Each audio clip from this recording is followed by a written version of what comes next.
बिस्मिल्लाहिर्रहमानिर्रहीम। अस्सलाम वालेकुम नाज़रीन, आप यूट्यूब चैनल देख रहे हैं। मैं इमरान खान हूँ। नाज़रीन, ये ज़रा डिफरेंट जगह है, मैं कहीं ट्रैवल कर रहा हूँ और रास्ते में ये वीलॉग कर रहा हूँ, तो पब्लिक एरिया है, थोड़ा बहुत शायद म्यूज़िक भी बीच में आपको सुनाई देगा और थोड़ा सा मैसी किस्म का इन्वायरमेंट है, लेकिन खबरें बहुत बड़ी हैं। मैं आपके साथ सारी खबरें शेयर कर देता हूँ। सबसे पहले पाकिस्तान के मीडिया ने जो जनरल फैज़ हमीद वाला केस है, इसको एक बिल्कुल अलग किस्म का रंग दिया। पाकिस्तान के मीडिया ने इसको जैसे पोर्ट्रे किया है, खेल उससे बहुत मुख्तलिफ है। यानी मीडिया पाकिस्तान का बता रहा है कि इदारे के अंदर एहतसाब का निज़ाम बड़ा अच्छा हो गया। हालांकि अगर एहतसाब का निज़ाम इदारे में अच्छा होता तो फिर बहुत सारे और लोग भी फंसते, और अगर अच्छा निज़ाम होता तो इस्तिस्ना तो ना होता। यानी एक आदमी का एहतसाब आप सारी ज़िंदगी नहीं कर सकते, इसलिए कि उन्होंने इस्तिस्ना ले लिया। मैं फील्ड मार्शल आसिम मुनीर साहब की बात कर रहा हूँ। नंबर 2, जो बात पाकिस्तान के मीडिया में बहुत फैलाई गई वो ये है कि जो किया अकेले फैज़ हमीद ने किया। वो फैज़ हमीद कोई धर्मेंद्र है, या फैज़ हमीद कोई अकेला टार्जन है, कोई अकेला कोई बहुत सुपरमैन है या आयरन मैन है कि वो अकेले ही सारे कारनामे करता जा रहा था और पूरी फौज के अंदर किसी को पता ही नहीं था। यानी इतनी बड़ी चेन ऑफ कमांड होती है, सबको डूब मरना चाहिए कि अगर उनका एक DGI से इतना तगड़ा हो गया था कि वो अपनी मर्जी से जो दिल करता था और कोई उसे पूछने वाला भी नहीं था। तो ये एक फजूल किस्म की बात है जो अब की जा रही है कि जो किया अकेले फैज़ हमीद ने किया। और जनरल बाजवा के हवाले से मेरी इत्तला के मुताबिक हुकूमत को छोटी सी शटअप कॉल भी दी गई है कि अले मुँह बंद रखो, अभी फैज़ हमीद को देखते हैं। क्योंकि जनरल बाजवा ने ये क्लेम किया था, मैंने वो टेलीफोनिक कॉल सुनी थी। उस टेलीफोनिक कॉल में जनरल बाजवा ने ये कहा था कि आर्मी का सिस्टम आप नहीं समझते। आर्मी कभी भी अपने चीफ को, चाहे वो अपनी नौकरी से हट जाए, सज़ा नहीं होने देती, उसको कभी परेशान नहीं होने देती, उसे कभी जेल नहीं जाने देगी। आप फौज का निज़ाम नहीं समझते, क्योंकि जो भी चीफ होता है उसको ये पता है कि अगर एक चीफ जेल चला गया तो कल को मैं भी जेल में जा सकता हूँ। तो इसलिए बाजवा साहब को किया गया बाहर और अकेले जो फैज़ हमीद साहब हैं उनको फंसा दिया गया इस सारे मामले में। फिर एक तीसरी चीज़ जो पाकिस्तान के मीडिया में रिपोर्ट की जा रही है कि सियासी मुदाखलत पर सज़ा सुनाई गई है। अब ये एक बड़ी अजीबोगरीब बात है कि सियासी मुदाखलत फैज़ हमीद क्या अकेला कर रहा था? बहुत सारे लोग जो हैं उनको फैज़ हमीद ने बहुत सपोर्ट किया है, बड़ी उनकी मदद की है। फजल रहमान साहब का स्टेटमेंट है, शाहिद खान अब्बासी साहब से आप पूछ सकते हैं, उनको हक़ाइक़ पता है। और बहुत सारे PMLN के लोग हैं, वो ख़ुद बताते रहे हैं, जावेद लतीफ़ बताते रहे हैं, और बहुत सारे लोग। फैज़ हमीद ने इमरान खान साहब की हुकूमत ख़त्म करने में किरदार अदा किया, जनरल बाजवा ने इमरान खान साहब की हुकूमत ख़त्म की, और उसके बाद हमारी हुकूमत बनवाई भी उन्होंने, और उन्होंने हमारी हुकूमत बनवा कर दी है, वो कहते रहे। तो सियासी जो मुदाखलत है वो अकेला फैज़ हमीद तो नहीं कर रहा था।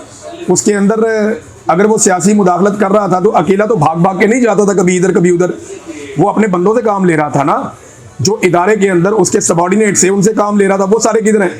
उनसे कौन पूछेगा कि तुमने गलत काम क्यों किया?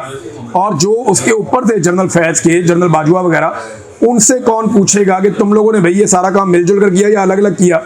तो अब आहिस्ता आहिस्ता बयानिए से ये पीछे हटेंगे। मैं आपको बताता हूँ कैसे। एक चौथी चीज़ जो रिपोर्ट की जा रही है पाकिस्तान के मीडिया पे, वो ये रिपोर्ट किया जा रहा है कि 9 मई भी इसके अंदर शामिल है। तो क्या 9 मई वाकई इसके अंदर शामिल है?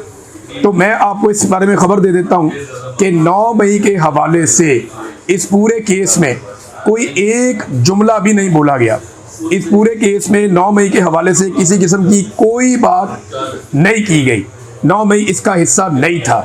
पहले ये दावा किया गया कि 9 मई में हो गया जनरल फैज़ को, लेकिन बाद में पता चला कि 9 मई इसका हिस्सा नहीं है। और अब लोग कह रहे हैं जी कल को दोबारा सुना जाएगा, 9 मई का केस दोबारा आएगा। तो 9 मई के केस में जनरल फैज़ को ट्रायल नहीं किया गया। 9 मई के केस में ही इमरान खान को जोड़ने की बात की जा रही, तो कैसे जोड़ेंगे? फिर एक और बात भी की गई कि इमरान खान अब इस केस में फंसेगा। भाई इमरान खान कैसे फंसेगा? इमरान खान अभी तक नहीं फंसा तो ये एक जर्नैल की वजह से फंस जाएगा। हाजिर ड्यूटी जर्नैल इमरान खान का कुछ नहीं बिगाड़ सके तो एक रिटायर्ड जर्नैल इमरान खान को फंसा देगा? How is it possible? ये पॉसिबल नहीं है, मुमकिन नहीं है, ऐसा हो नहीं सकता कि ये बड़े आराम से कह दे कि इमरान खान भी इस मामले में फंस जाएगा। इमरान खान ने बहुत सारे जर्नैलों के साथ काम किया, जिनमें जनरल फैज़ हमीद भी एक जर्नैल था। तो ऐसे नहीं मुमकिन कि जनरल फैज़ हमीद के कोई एक स्टेटमेंट की वजह से या किसी एक सज़ा की वजह से इमरान खान बीच में फंस जाए। अभी तक जो 4 इल्ज़ाम आते हैं ना, उनको ज़रा आप समझिए। उसमें पहला ये है कि सियासी सरगर्मियों में मुलव्वस होना, ये इल्ज़ाम है, लेकिन इसकी कोई तफसील ही नहीं है हमारे पास। इसके अंदर एक भी गवाह नहीं सुना गया। जनरल फैज़ ने पूरी लिस्ट फराहम की थी लंबी चौड़ी कि इन लोगों को बुलाएं और पूछें कि मैंने सियासत में कौन सी मुदाखलत की। और जनरल फैज़ ने यह भी कहा था कि मैंने जो किया चेन ऑफ कमांड के तहत किया, जो मुझे कहा गया मैंने वो हुक्म बजा लाया, मैंने अपने से कुछ नहीं किया। तो सियासी सरगर्मियों का मामला किधर है फिर? दूसरा, ऑफिशियल सीक्रेट एक्ट की खिलाफ वर्जी। देखिए, असल में तो जनरल फैज को जो सजा होनी चाहिए थी वो सियासत में मुदाखलत में होनी चाहिए थी। एक इंतहाई घटिया सियासत में मुदाखलत करने का जनरल फैज का किरदार था। देखिए, जनरल फैज आता कब है? जनरल फैज आता है 2019 में जून में, और अगस्त के अंदर नवाज शरीफ की डील शुरू हो जाती है। यानी जनरल फैज 2019 को जून में DGISI बनता है, और जैसे ही ये DGISI बनता है, इसके DGISI बनने के 2 महीने के बाद नवाज शरीफ की डील शुरू हो जाती है पाकिस्तान से बाहर जाने के लिए। मैंने ये बात सितंबर में रिपोर्ट कर दी थी कि अगले 2-2.5 महीनों में नवाज शरीफ पाकिस्तान छोड़कर पाकिस्तान से बाहर चला जाएगा, और ये रिकॉर्ड के ऊपर मौजूद है। और फिर नवंबर में जनरल फैज हमीद ने ये डील मुकम्मल करवाई और नवाज शरीफ को बीमारी के बहाने पाकिस्तान से बाहर निकाला। इसके अंदर जनरल फैज हमीद का काम था। और मैं ज़ाती तौर पे ऐसे लोगों को जानता हूं जो ये बार बार दावा करते रहे हैं कि जनरल फैज ने नवाज शरीफ को और उसकी फैमिली को दौरान जेल बहुत ज़्यादा फैसिलिटेट भी करवाया था। अब ऑफिशियल सीक्रेट एक्ट की खिलाफ वर्जी, वो फिर जर्नैल जाने, उनका काम जाने, इसके बारे में कोई तफसीलात तो बताई नहीं गई। फिर तीसरा जी, इख्तियारात और सरकारी वसाइल का गलत इस्तेमाल, ये तो सारे करते हैं, आज भी हो रहे हैं। नंबर 4, मुतल्लिका अफराद को नाजायज़ नुकसान पहुँचाना। अच्छा, अगर आप इन इल्ज़ामात को देखें ना तो ये सिर्फ इल्ज़ामात हैं, इनकी तफसीलात नहीं दी गई।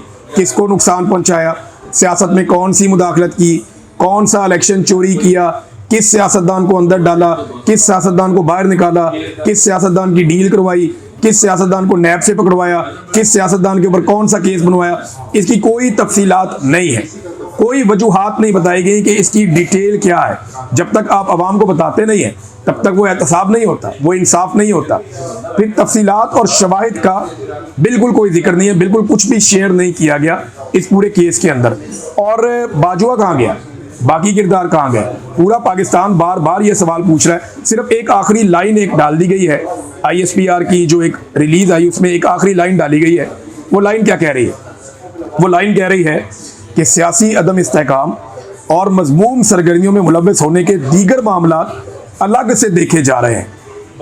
यानी अब वहाँ पे तो कुछ अभी तक नहीं मिला, ये जो चीज़ें मिली हैं ये भी नामुकम्मल है।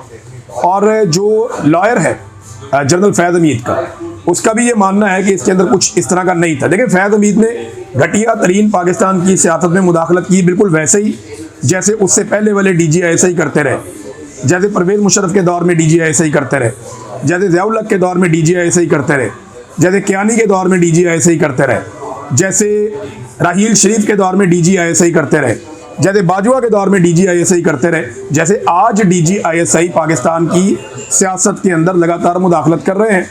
ये तो पुराना खेल है। फैज हमीद ने भी ये घटिया खेल खेला, लेकिन पकड़ा अकेला क्यों जाए? ये रास्ता तो अच्छा हो गया, खुल गया। एक DGISI पकड़ा गया, बाकी सारे कब पकड़े जाएंगे? सियासत में मुदाखलत का यहाँ पे इन्होंने कह तो दिया, सियासी सरगर्मियों में मुलव्वस होना। अगर फौज को इतना ही ख्याल है ना, या मिलिट्री एस्टेब्लिशमेंट को, या आसिम मुनीर साहब को जो इसका क्रेडिट ले रहे हैं, तो सियासी सरगर्मियों में मुलव्वस होने पर फैज हमीद के अलावा जनरल परवेज़ मुशर्रफ को सज़ा दी जाए, जनरल ज़िया-उल हक को सज़ा दी जाए, जनरल याया को सज़ा दी जाए, और जनरल अयूब खान को भी सज़ा दी जाए। इनकी कब्रों के ट्रायल किए जाएँ और इनका ट्रायल करके इनकी कब्रों को सज़ाएँ दी जाएँ। वहाँ पे उनसे सारे खिताबात वापस लिए जाएँ, उनसे सारे एजाज़ात वापस लिए जाएँ, इनकी कब्रों के ऊपर जाके जंजीरें डाली जाएँ, ताकि दुनिया को पता चले कि मरने के बाद भी डिक्टेटर का एहतसाब हो सकता है अगर वो अपनी हदूद से तजावज़ करे, आइन को तोड़े, आइन से गद्दारी करे, अपने हलफ की खिलाफ वर्जी करे और सियासी मामलात में मुदाखलत करे तो। लेकिन ये मुझे जो बज़ाहिर मामला लगता है ना, वो ये लगता है कि एक दो जर्नैलों की लड़ाई का मामला है। जनरल फैज हमीद बेनिफिशरी थे और जनरल आसिम मुनीर जो है वो विक्टिम थे। तो अब तक के लिए इतना ही नाज़रीन, अपना ख्याल रखिएगा, अपने इस चैनल का भी। अल्लाह हाफ़िज़।